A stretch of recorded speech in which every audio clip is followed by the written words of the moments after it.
देखिए, दूसरे चरण का मतदान कल होना है और इस दूसरे चरण के मतदान को लेकर के जो तैयारियां हैं वो अब पूरी की जा रही है।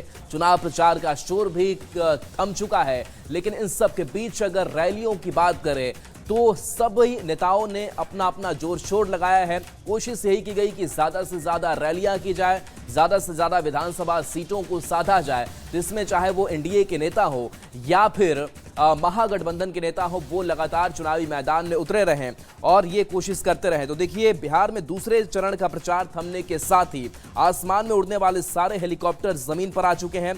धूल उड़ातियां गाड़ियां थक चुकी हैं। वादों और दावों का दौर खत्म कर नेताजी अपने घर में बैठ गए हैं और अब जनता की बारी दिखाई देती है।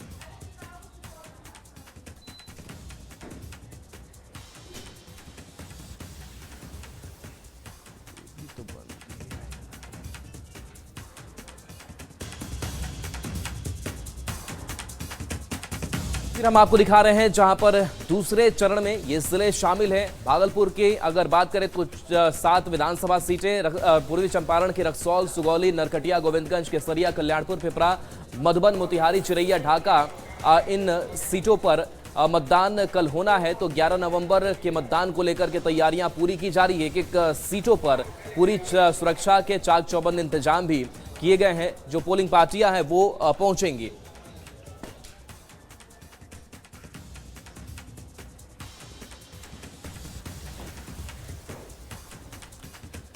तो देखिए, 11 नवंबर की अगर बात करें तो दूसरा चरण है। 14 नवंबर को नतीजे सामने आने हैं। तो इस दूसरे चरण में 20 जिले और 122 सीटें शामिल हैं और इससे पहले 18 जिलों में मतदान हुआ था। और इस बार के दूसरे चरण की अगर बात करें तो सामान्य सीटों की संख्या 101 है, जिस पर मतदान कल किया जाना है।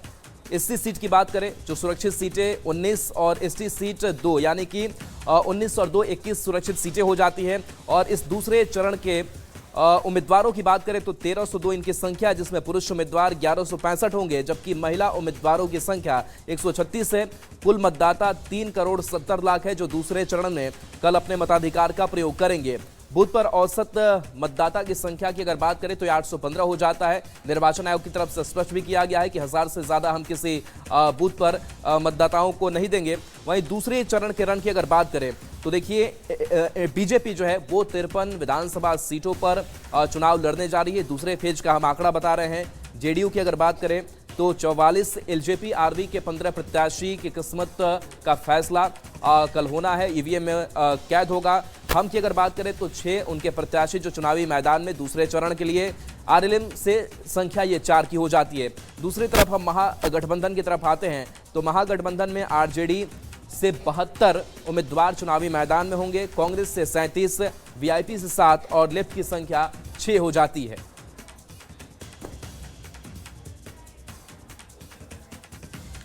अब देखिए, ये हमने सीटों का आंकड़ा बताया कि महागठबंधन और एनडीए खेमे से कितने कितने जो उम्मीदवार हैं अलग अलग पार्टियों के, वो चुनावी मैदान में उतरने जा रहे हैं। इसके साथ साथ बड़ी लड़ाई किन किन के बीच है वो भी समझना जरूरी है। तो देखिए, कई ऐसे मंत्री हैं जो दूसरे चरण में जिनकी साख जो है वो दाव पर लगेगी। इससे पहले चरण की अगर बात करें तो करीब 14 मंत्रियों की साख दाव पर थी, जिनकी किस्मत ईवीएम में कैद हो चुकी है। लेकिन दूसरे चरण की अगर बात करें तो ये नरकटियागंज में आरजेडी वर्सेस कांग्रेस की लड़ाई है। तो कुछ ये ऐसी सीटें हैं जहां पर महागठबंधन के जो घटक दल है वो एक दूसरे के आमने सामने, फ्रेंडली फाइट इसे जरूर कहा जा रहा है। लेकिन कहलगांव की अगर बात करें तो यहाँ स्थिति बहुत ठीक नहीं है। सुल्तानगंज हो, तो ये कुछ ऐसी सीटें हैं जहां पर महागठबंधन आमने सामने की लड़ाई लड़ रहा है। हमने वो तस्वीरें भी देखी जहां पर तेजस्वी यादव ने कांग्रेस के कार्यक्रम से दूरी बनाई, कांग्रेस ने तेजस्वी के कार्यक्रम से दूरी बनाई और अपने अपने प्रत्याशियों के लिए चुनाव प्रचार जो है वो किए गए। तो देखिए, ये एक एक हम आपको आंकड़े बता रहे हैं। जहां करगहर की अगर बात करें सीट की तो सीपीआई वर्सेस कांग्रेस की यहां पर लड़ाई है, जहां पर सीपीआई से महेंद्र प्रसाद गुप्ता और कांग्रेस से संतोष कुमार मिश्रा यहां पर उम्मीदवार हैं।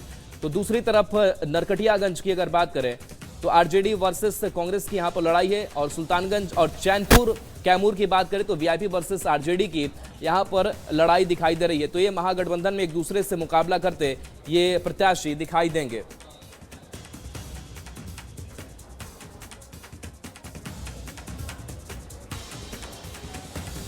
तो देखिए, चुनाव प्रचार खत्म होने के बाद से अब चूंकि बारी जनता की है जो अपने अपने मुद्दों को लेकर के कल मतदान करेगी, लेकिन इनके मुद्दे प्रमुख तौर से क्या है उसे भी समझना जरूरी है। हालांकि कई लोग जब वोटिंग सेंटर पहुंचते हैं तो बताते हैं कि विकास उनका मुद्दा है, रोजगार उनका मुद्दा है, महंगाई मुद्दा है, लेकिन इसके अलावा कौन कौन से प्रमुख मुद्दे हैं वो भी एक एक करके आप समझ लीजिए।